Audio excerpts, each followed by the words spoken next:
Hello friends, welcome to my channel agent education.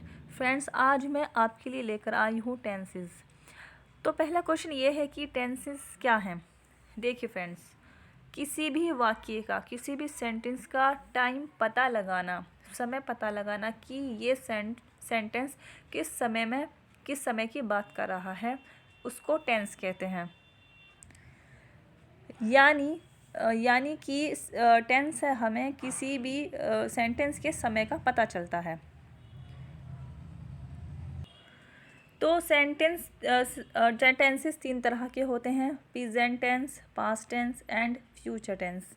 और इन तीनों टेंस में 4 टाइप्स होते हैं। यानी कि जैसे कि प्रेजेंट टेंस है तो इसमें present indefinite, continuous, perfect and perfect continuous. इसी तरह से पास्ट टेंस में भी past indefinite, continuous, perfect and perfect continuous. इसी तरह सेम फ्यूचर में भी 4 टेंस होते हैं: indefinite, continuous, perfect and perfect continuous.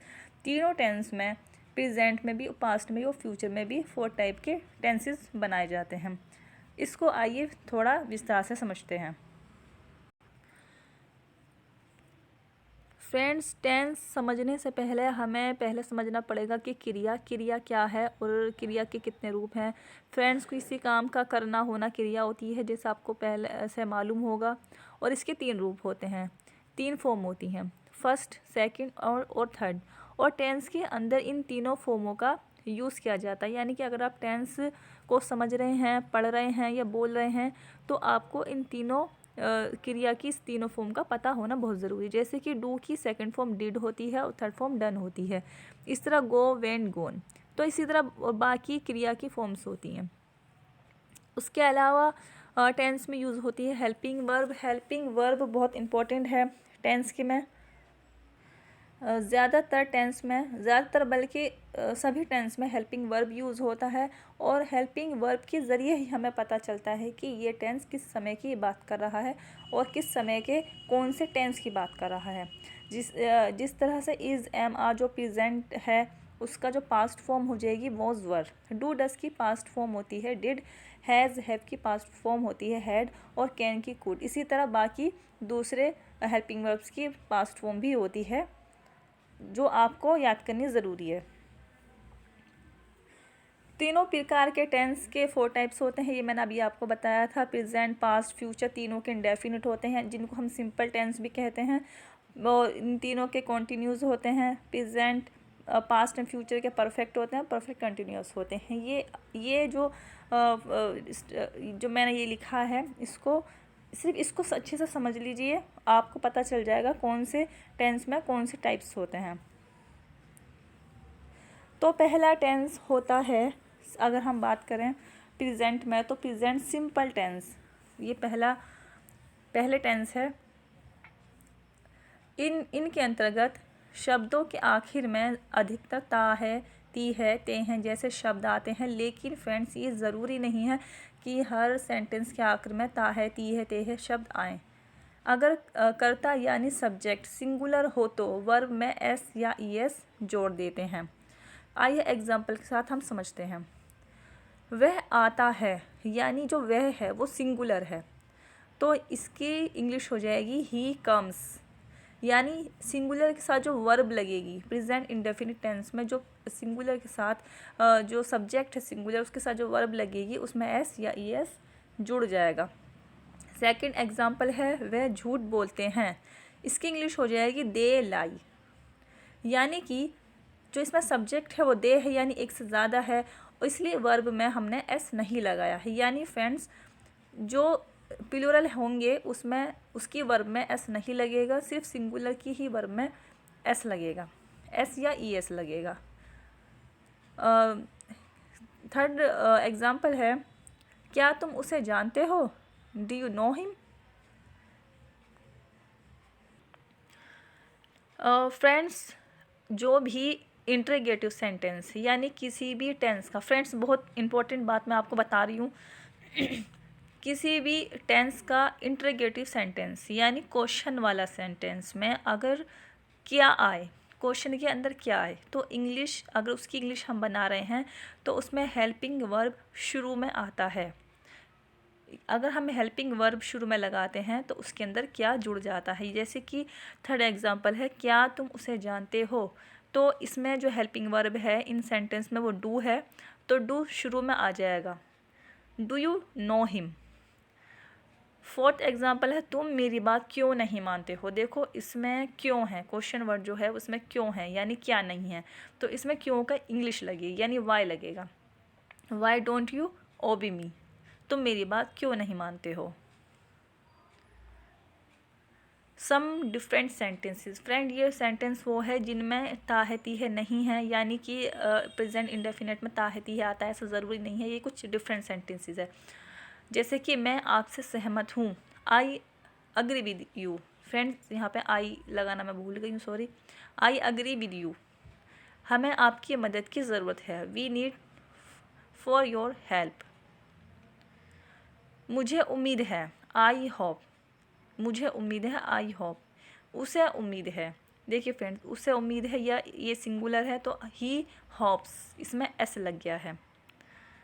ये सब आप पर निर्भर है, this all depends on you, ये भी सिंगुलर है तो दिस ऑल डिपेंड्स, इसमें एस लग गया है वर्ब में।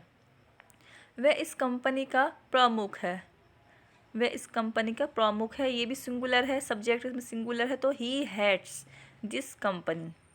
मुझे आपकी सलाह चाहिए, I wants your advice. Friends अब हम बात करते हैं पास्ट इंडेफिनिट टेंस की, यानी अभी हमने जो पढ़े थे वो प्रेजेंट इंडेफिनिट थे यानी सिंपल प्रेजेंट थे, अब पढ़ेंगे हम सिंपल पास्ट की बात। इन सेंटेंस के आखिर में ता था, ते थे, ती थी, आ ई ए आदि शब्द आते हैं और वर्ब की सेकंड फॉर्म यूज़ करते हैं, यानी इसमें जो सिंपल सेंटेंस होते हैं पॉजिटिव उसमें वर्ब की सेकंड फॉर्म यूज़ होती है, और इंट्रोगेटिव में डिड यूज़ होता है। प्रश्नवाचक वाक्य इंट्रोगेटिव सेंटेंस में डिड से शुरू होता है और वर्ब की फर्स्ट फॉर्म यूज़ होती है। अगर फ्रेंड्स देखिए, अगर इंट्रोगेटिव क्या से शुरू है तो डिड लगेगा। मैंने अभी आपको बताया था कि अगर कोई भी सेंटेंस, किसी भी तरीके का सेंटेंस, अगर किसी भी तरह के सेंटेंस में अगर क्या आता है, क्या का क्वेश्चन वाला सेंटेंस अगर क्या से क्या है जिसके अंदर, तो उसकी हेल्पिंग वर्ब से ही शुरू होगा वो। आइए एग्जाम्पल के साथ समझ लेते हैं। माँ मुझे लोरी सुनाती है, सुनाती थी, सॉरी, माँ मुझे लोरी सुनाती थी। Mom use to sing me lullabies. Used to, इसमें सेकंड फॉर्म लगी है यानी वो अक्सर सुनाती थी। वह गुस्से से चिल्लाया, ही शाउटेड एंग्रीली। शाउटेड, देखिए फ्रेंड्स इसमें ईडी लग गया है यानी सेकंड फॉर्म यूज़ हुई है, और बहुत सिंपल सेंटेंस और कुछ यूज़ नहीं करना हमें इसमें। क्या तुमने कोई आवाज़ सुनी, did you hear any sound. Friends देखिए ये क्वेश्चन क्या से शुरू हो रहा है, तो इसमें जो हेल्पिंग वर्ब जो इसमें डिड है, जो पास्ट इंडेफिनिट में डिड यूज़ होता है, इसमें डिड शुरू में लग गया है। और did you hear any sound, तुमने झूठ क्यों बोला, इसमें क्यों आया है, इस इंटरोगेटिव सेंटेंस में क्यों आया है, तो इसकी हम क्यों की इंग्लिश पहले लगाएंगे, वाई, वाई उसके बाद लगाएंगे did. Why did you tell a लाई।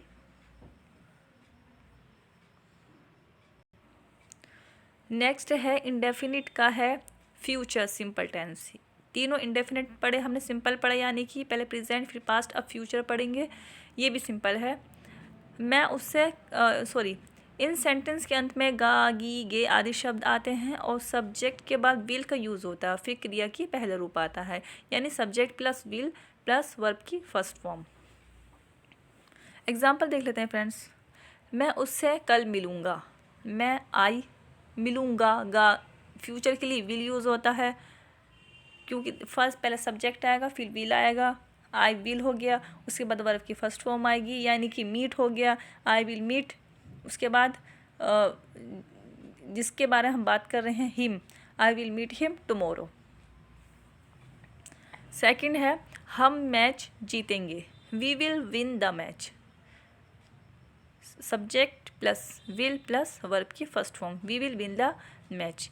क्या तुम हमें पढ़ाओगी, अब इसमें क्या है, कोई क्या से शुरू हो रहा है क्वेश्चन, क्वेश्चन फ्रेंड्स ज़रूरी नहीं है कि क्या से ही शुरू हो, बीच में भी आता है कभी कभी। क्या, जैसे कि तुम्हारा नाम क्या है, तो इसमें क्या बीच में आ रहा है, लेकिन फिर भी हम क्या की जो इंग्लिश है वो शुरू में लगाएंगे। अगर क्या शुरू में आता है तो हम क्या की इंग्लिश नहीं लगाते हैं, फिर हम हेल्पिंग वर्ब का यूज़ करते हैं। लेकिन अगर क्या या कोई भी क्वेश्चन वर्ड बीच में आता है तो हम उसकी इंग्लिश सबसे शुरू में लगाते हैं। क्या तुम हमें पढ़ाओगी, विल यू टीच अस? तुम स्कूल क्यों नहीं जाओगे, why won't you go to school? इसमें फ्रेंड्स क्यों आया है, तो सबसे पहले हम क्वेश्चन वर्ड लगाते हैं, वाई आ गया, उसके बाद विल क्योंकि इसकी जो हेल्पिंग वर्ब है वो विल है इंस्टेंस की, तो why won't you go to school. जब विल में नोट लगता है तो वॉन्ट बन जाता है। फ्रेंड्स इसमें मैंने पॉजिटिव, नेगेटिव, इंटरगेटिव 3 तरह के सेंटेंस लिए हैं। Present continuous tense. Present continuous में कोई क्रिया जारी है ये व्यक्त करने के लिए इस टेंस का प्रयोग होता है। यानी कि प्रेजेंट में कोई क्रिया जारी है लेकिन इसमें टाइमिंग का पता नहीं चलता है। हमें ये तो सिर्फ पता चलता है कि ये काम इस वक्त चल रहा है, लेकिन इसमें टाइम का जिक्र नहीं किया जाता।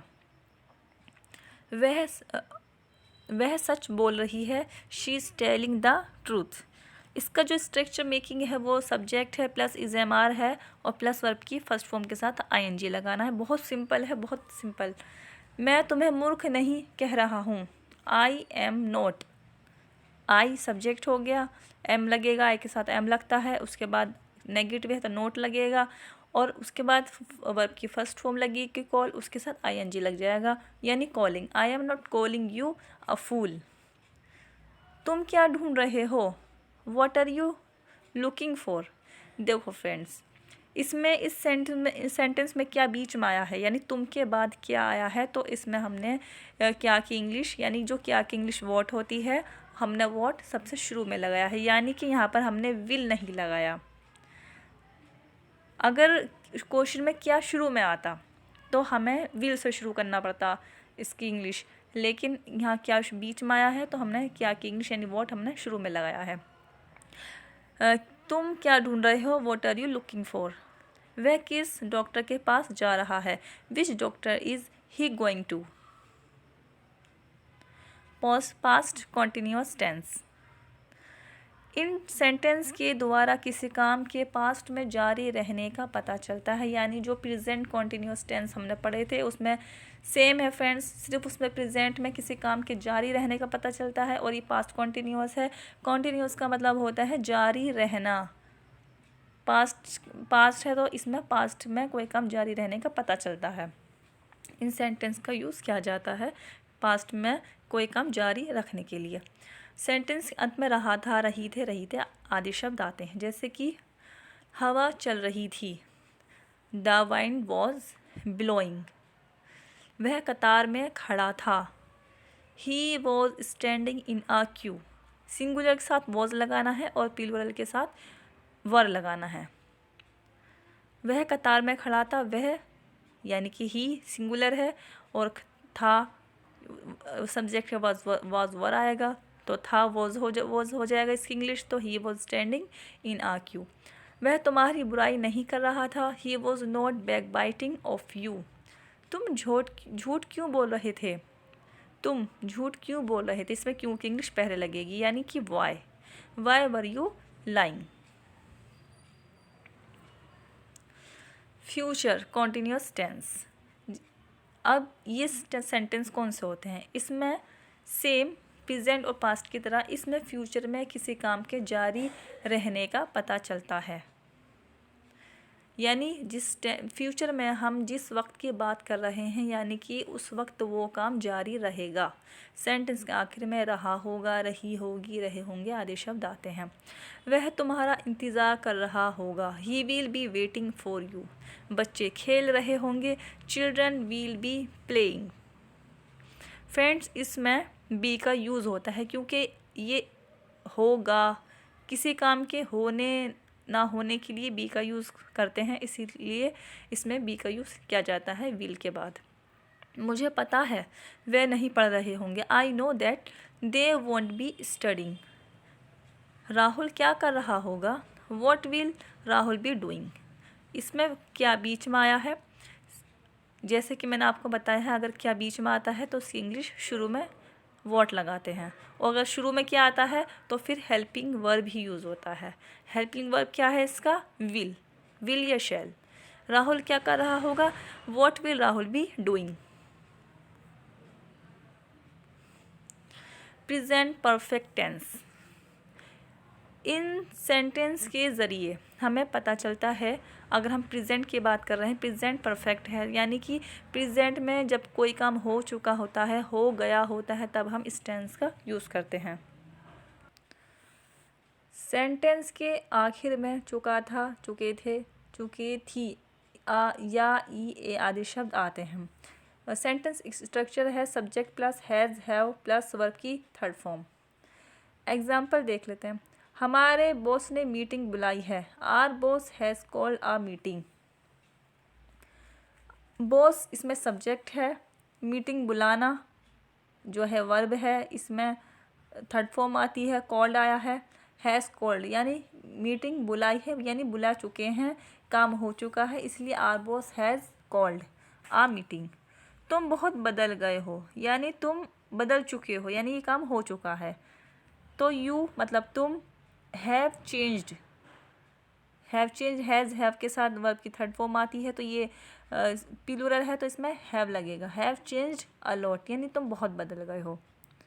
मैंने उसे नहीं बताया है, I have not told him. Have not का मिलाकर हो जाएगा हैवेंट, शॉर्ट फॉर्म होती है ये।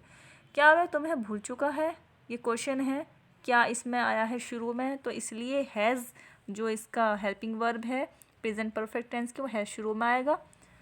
हैज़ ही फॉरगॉटन यू, वह मुंबई से कब आया है, when has he come from Mumbai. Past perfect tense, perfect यानी काम हो चुका होना, ये पास्ट है, यानी कि जो पास्ट में, यानी कि जो वक्त चला गया उसमें काम हो चुका था।